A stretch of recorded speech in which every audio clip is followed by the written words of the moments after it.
Assalamualaikum warahmatullahi wabarakatuh. Bismillahirrahmanirrahim. Bismillahirrahmanirrahim. Bismillahirrahmanirrahim. Allahumma sholli ala Sayyidina Muhammadin wa ala alihi wa ahli baitihi wa salim. Allahumma sholli ala Sayyidina Muhammadin wa ala ahli baitihi wa salim. Allahumma sholli ala Sayyidina Muhammadin wa ala ahli baitihi wa salim.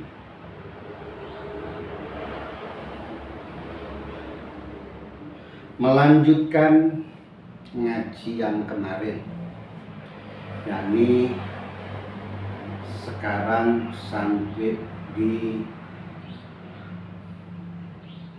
huruf qasam. Huruf qasam.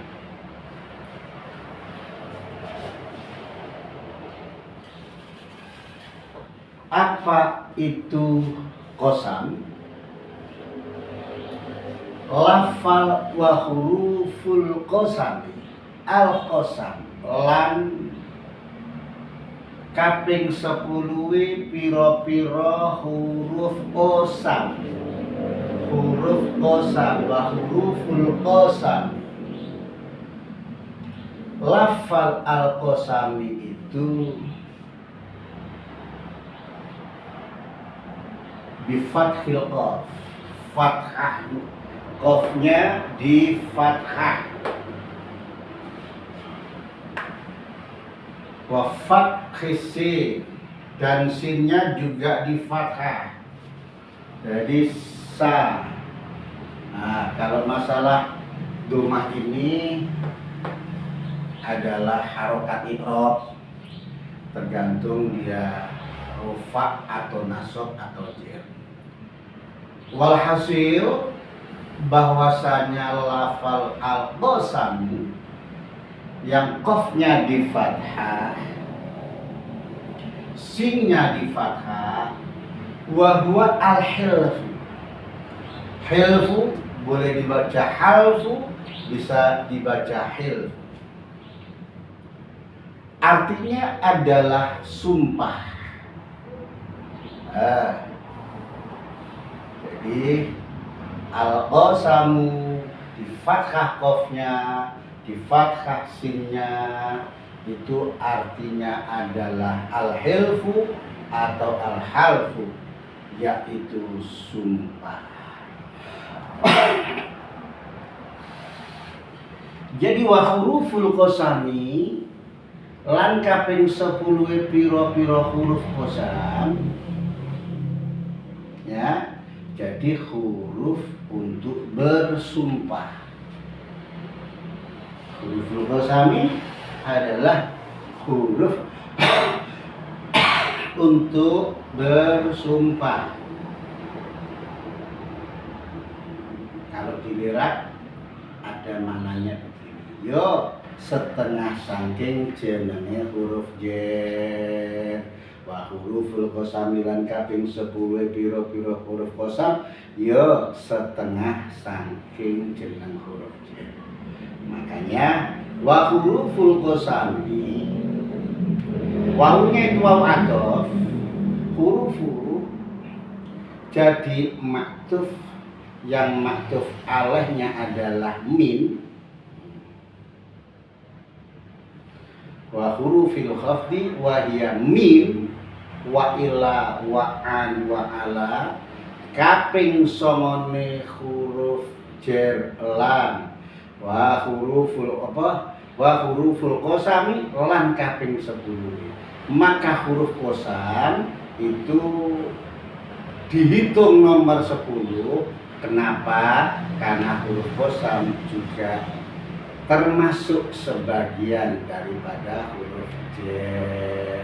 Cuman penggunaannya kalau huruf qasam itu untuk bersumpah, makanya dipisah wa huruful qasam lan kaping 10. Nah,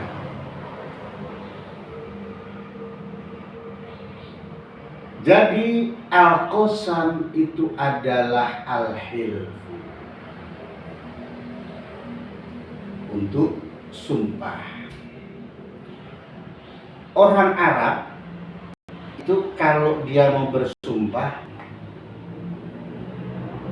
tangan yang kanan ini diletakkan di tangan kanannya orang yang diajak sumpah. Jadi misalkan ini tangan kanannya orang yang mau diajak sumpah, dan ini tangannya orang yang bersumpah. Jadi begini. Nah, ini sama tangannya ya, sama kanannya. Ayo sumpah, sama tangannya.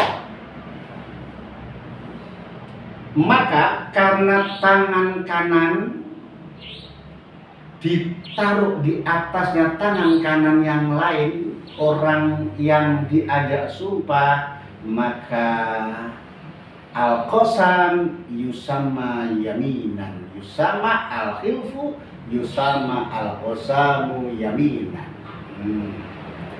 Maka sumpah dikatakan al-qasam yaminan. Sumpah itu adalah yamin. Kenapa yamin? Nah, karena orang Arab budayanya kalau bersumpah, tangan kanannya orang yang bersumpah ditaruh di tangan kanannya orang yang disumpahi. Artinya saling meletakkan tangan kanan. Makanya dikatakan sumpah al-qasam adalah al-yamin. Ngaji kok sampai enak ya, diterangkan sampai begini. Terus, jadi huruf qasam adalah huruf untuk bersumpah. Lafal qaf, sin, mim sekarang kalau tidak dibaca al-qasam, tapi kalau dibaca al-qasmu bifathil qaf, fathah qafnya di fathah berbunyi al-qaf. Wah, sukunu sini, nah, dan mensukun sin, al-qasmu, bila mana lafal al-qasamu dibaca al-qasmu, wa huwa al-adlu bainaz zaujati, adalah adil di antara beberapa istri perempuan. Jadi seorang laki-laki kalau menurut agama Islam itu diperbolehkan masna wa sulasa wa ruba', boleh 2, boleh 3, boleh 4. Nah, menggilir ke istri pertama, kedua, ketiga, ataupun keempat, itu namanya adil bainaz zaujat, adil untuk beberapa istrinya. Itu namanya al-qasmu. Jadi tidak semua al-qasamu. Kalau baca kitab ya harus hati-hati. Kalau kamu baca al-qasamu berarti sumpah. Kalau dibaca al-qasmu adalah menggilir atau adil atau membagi dengan adil. Nah, itu namanya al-qasmu. Sekarang kalau lafal al-qasamu dibaca al-qismu. Nah, al-qismu. Jadi nanti di kitab judulnya itu banyak kata-kata qismun. Qismani ono rong dunduman, dirupane rong dunduman, qismun suwijine sak duman. Nah, itu nanti banyak sekali. Kalau qafnya di kasrah, sinnya disukun, dibaca al-qismu wa huwa an-nasibu, yaitu bagian. Nah, satu man, satu bagian, itu namanya an-nasib, yaitu al-qismu. Al-qismu wa huwa an-nasib. Al-qismu itu artinya bagian.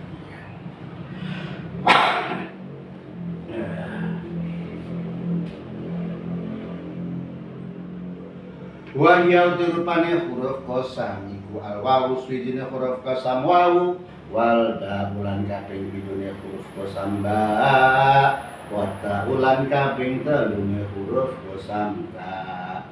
Huruf qasam, huruf untuk sumpah itu ada 3. 1 wawu, yang kedua ba, yang ketiga ta. Wawu ba ta qasam.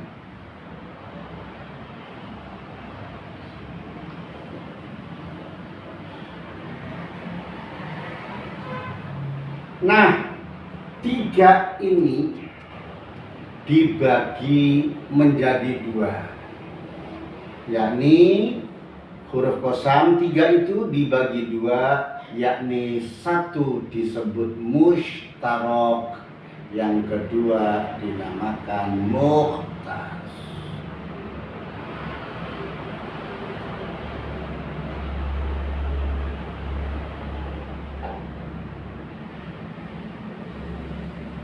Artinya mustarak adalah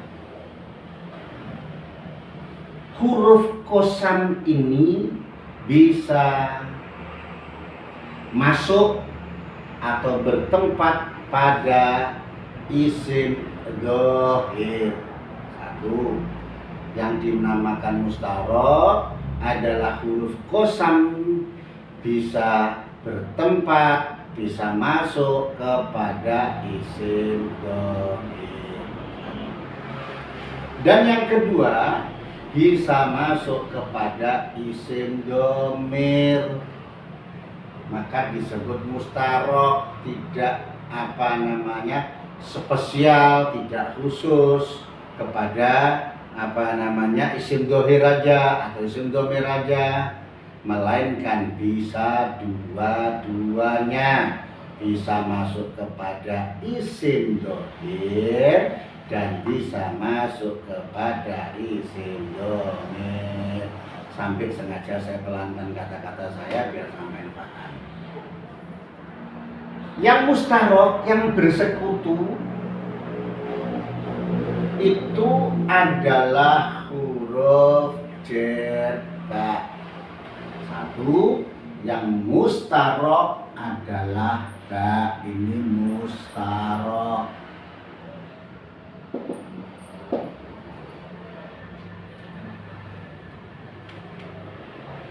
Mustarak yaitu bisa masuk kepada isim dhahir dan bisa masuk kepada isim dhamir.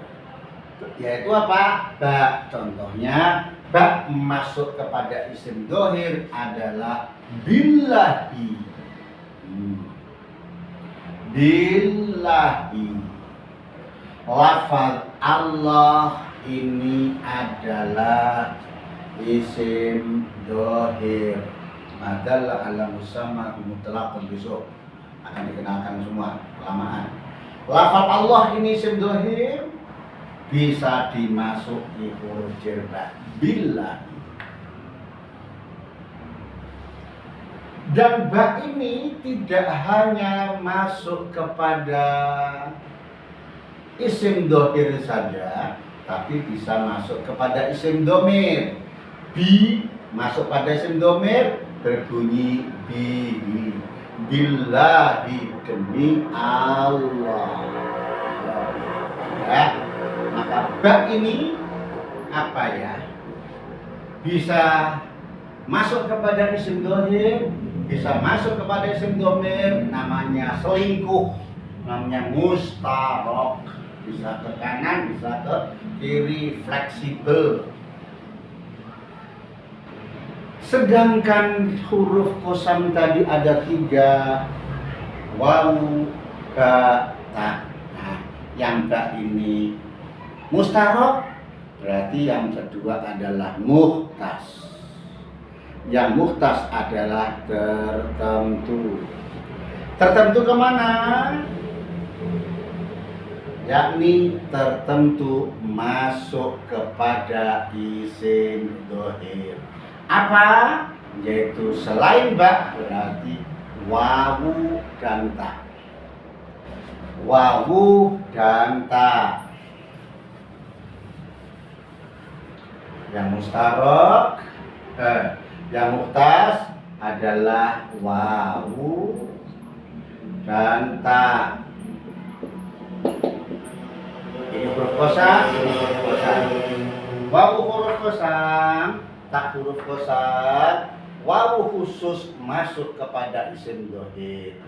Tak juga masuk kepada isim dhohir. Tidak boleh masuk kepada isim dhamir. Berbunyi apa wawu? Wallahi.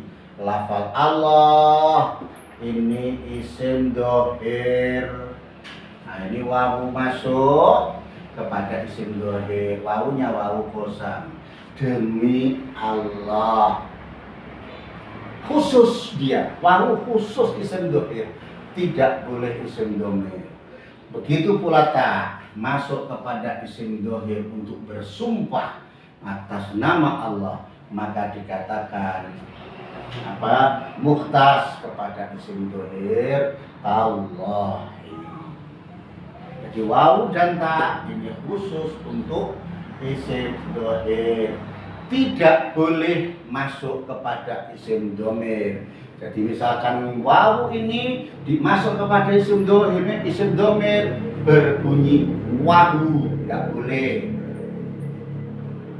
Terus waka, nggak boleh. Wahu, waha, wahuma, wahum, wahuna, nggak boleh.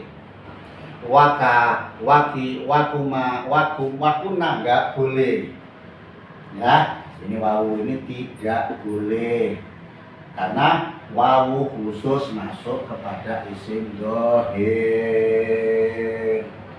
Ta, nah, wa huruful qasami wa hiyal wawu wal ba'u wa ta. Ta juga khusus kepada isim dhamir, isim dhohir tallahi.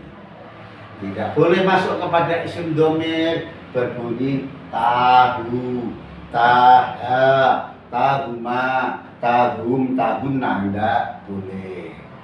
Tak masuk kepada isim dhamir wakil mukhatab, taka, enggak boleh. Taki, enggak boleh. Takuma, enggak boleh. Takum, enggak boleh. Takunna juga tidak boleh.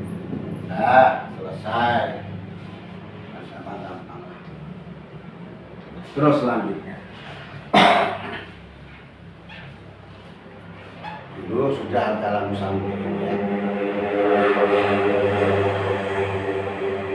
Lafal makna itu harus hafal. Al-kalamu bismillahirrahmanirrahim. Al-kalamu utawi kalamiku wa utawi sing jeneng kalamu nggo istilah ulama linahu. Iku lafzul lafal sifatil lafal al-murakkab kang den susun-susun apa wa lafal sifatil lafal mufidu kang maidaya apa wa lafal maidai bil wad'i kelawan sejane mutakallim. Warsamu hute pira-pira dundumane juse kalamiku salah satu nana telung dirupane telu ismun suci ne kalimah isim wa fi'lun nan kaping pindho kalimah fi'il wa harfun nan kaping telune kalimah huruf. Samongso-mongso dundumane juse kalam kuwi ana telu fal ismu mongko diperdaya kalimah isim iku yurafu dintinau apa wa kalimah isim dintinau bil khafdi kalawan mutlaq jen wa tanwini lan dintinau apa kalimah isim mutlak tamin khassa wa dukhulil alif wal lam lan kinara wa kalimah isim kelawan mandi alif lan lam hurufil khafdi lan kinara wa kalimah isim kelawan pira-pira huruf jar wa hiya utai rupane huruf jar iku min sujine huruf jar min wa ila lan kaping pidune huruf jar ila wa an lan kaping telu huruf jar an wa lan kaping papat huruf jar ala wa fi lan kaping limone huruf jar fi wa rubalan kaping telu bawal baulan kaping jilbab wal kafulan kaping wolu kaf lan kaping 9 jelam wa huruful qasamilan kaping 10 pira-pira huruf qasam ya setengah saking jeneng huruf jer wa dia dirupane huruf qasam wal wau dina huruf qasam wa ba lan kaping qasam wa taulan kaping huruf qasam ta.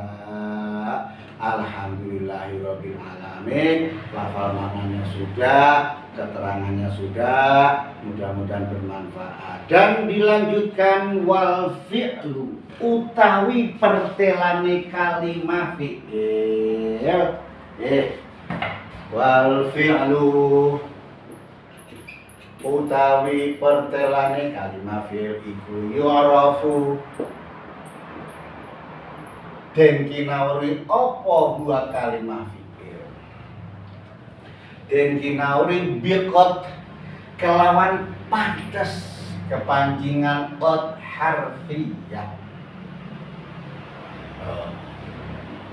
kelawan pantes jadi masuk ya boleh tidak masuk ya boleh jadi fi'il madhi misalkan tidak harus pakai qad makanya pantes bikot kelawan pantes kepanjingan qad harfiyah wasini lan den kinawa apa kalimah fi'il wasini lan den kinawarwi apa dua kalimah fi'il kelawan pantes kepanjingan sin tanfis wasaufa lan den kinawarwi apa dua kalimah fi'il kelawan pantes kepanjingan saufa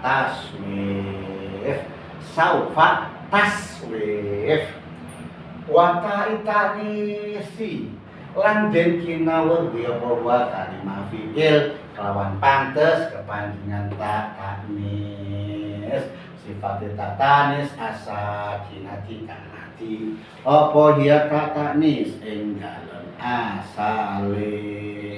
Saya ulang lagi mudah-mudahan jelas. Itu deh dihafalkan, wajib hafal itu. Kalau di lirat itu enggak begitu. Baca wal fi'lu enggak. Kalau nebai misalkan yurafu iku yurafu din kinarafu kalimah fi'il din kinaru biqat yurafu begitu biqat din kinaru biqat kelawan enggak saking hafalnya di sana. Bukan hafalan satu bab gitu aja enggak. Tapi ya satu bab ya per kalimah di tengah, di awal, di pinggir, di pula, di balik, saking harus hafal-hafalnya. Makanya alhamdulillah saya ngaji ini itu dulu 40 tahun yang lalu. 40 tahun yang lalu alhamdulillah masih ya alhamdulillah. Mudah-mudahan masih terjaga. Saya ulangi biar tepat, biar jelas. Wal fi'lu utawi pertelane kalimah fi'il iku yu'rafu den kinawarwi apa wa kalimah fi'il den kinawarwi biqot kelawan pantes kepanjingan qad harfiyah wasini lan den kinawarwi apa wa kalimah fi'il kelawan pantes kepanjingan sin tanfis saufa lan den kinawar ya apa kalimah fi'il kelawan pantes kepanjingan saufa taswif wa ta'itani silan den kinawar ya apa kalimah fi'il kelawan pantes kepanjingan ta'tanis sifatnya ta'tanis asakinati kang mati apa ya ta'tanis ing dalem asale. Semua makna ini ada maksudnya, ada keterangannya. Ya. Wal fi'lu yurafu biqat.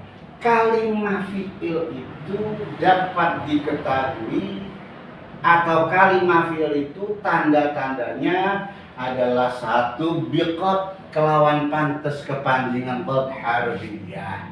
Jadi qad bisa masuk kepada fi'il madhi, bisa masuk kepada fi'il mudhari nanti atau besok keterangannya. Nah, tidak harus masuk, makanya pantas.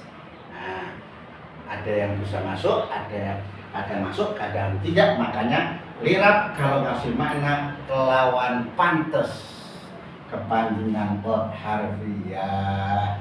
Jadi qad adalah merupakan tandanya kalimat fi'il. Nah, qadnya ini adalah qad harfiyah. Karena qad itu yang menjadi tandanya kalimat isim, yang menjadi tandanya kalimat fi'il adalah qad harfiyah. Kenapa kok qad harfiyah? Karena ada qad selain harfiyah, yakni qad ismiyah, dan ada qad fi'liyah. Besok mungkin keterangannya, kalau tidak nanti. Wasini,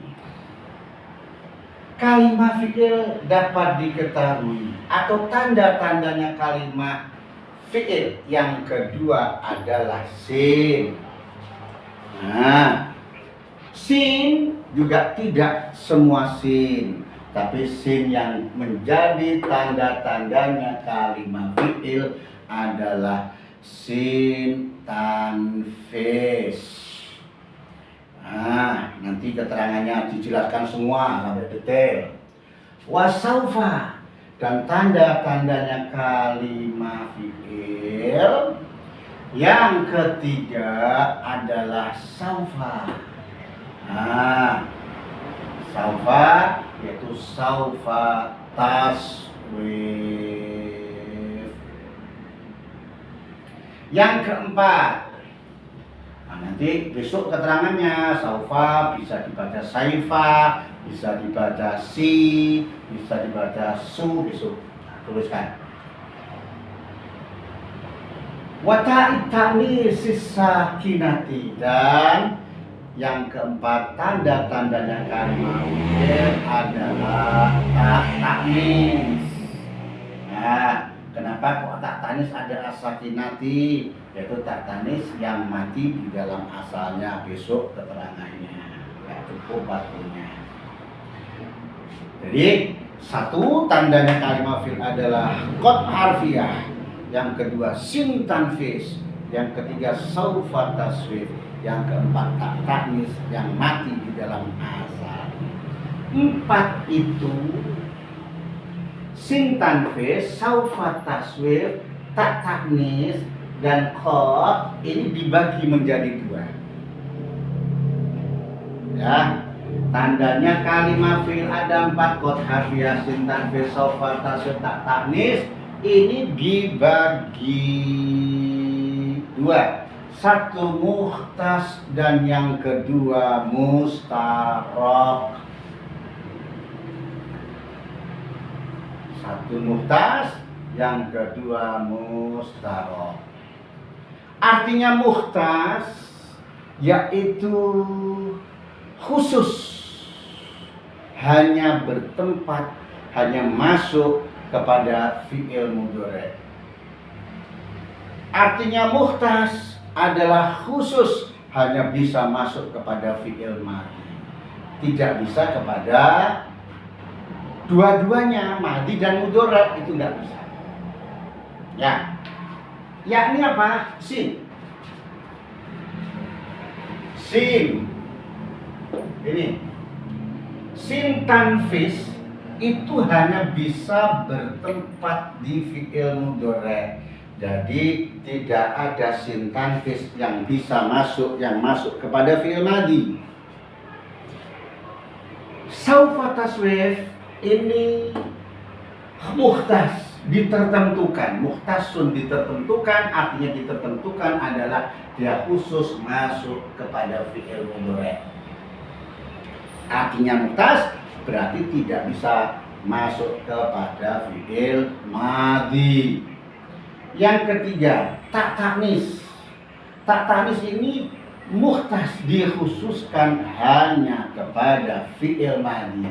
Artinya mukhtas berarti ta'nis tidak boleh masuk atau tidak ada yang masuk kepada fi'il mudhari'.